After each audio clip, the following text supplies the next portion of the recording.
మీ అందరి సహకారం డెఫినెట్గా అవసరం. ఇప్పుడు మీ అందరి సమస్యలు ఏవైతే ఉన్నాయో, గ్రాడ్యుయేట్ సమస్యలు ఏవైతే ఉన్నాయో, ఆ సమస్యలు గలమై శాసన మండలిలో వినిపించాలంటే ఆలపాటి రాజేంద్ర ప్రసాద్ గారిని గెలిపించాల్సిన అవసరం ఎంతగానో ఉంది. ఎందుకంటే ఆయన అంటే ఒక ఎందుకు అని మీరంతా చాలా మంది అడగచ్చు. ఆయన ఒక అంటే ఇప్పటికిప్పుడు పుట్టుకొచ్చిన రాజకీయ నాయకుడు ఏం కాదు. విద్యార్థి దశ నుంచి కూడా రాజకీయాల్లో ఉన్నారు. ఒక పక్కన ఆయన కూడా ప్రైవేట్ ఇన్స్టిట్యూషన్ నడుపుతున్నారు. ఎన్ఆర్ఐ కాలేజెస్, జూనియర్ కాలేజ్ కానివ్వండి, స్కూల్ నడుపుతున్నారు. ప్రైవేట్ టీచర్స్ పడుతున్న సమస్యలని తెలుసు. అలానే నిరుద్యోగులు పడుతున్న సమస్యలన్నీ కూడా ఆయనకి బాగా తెలిసిన వ్యక్తి.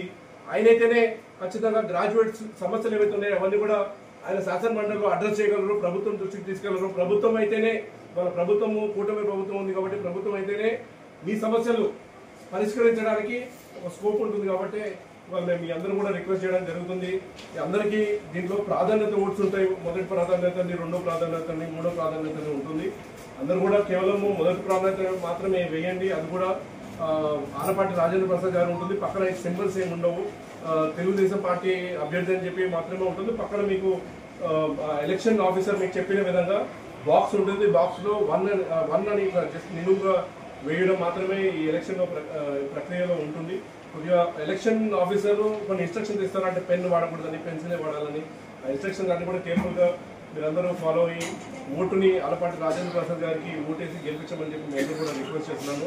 డెఫినెట్ గా మీ సమస్యలన్నీ కూడా అడ్రస్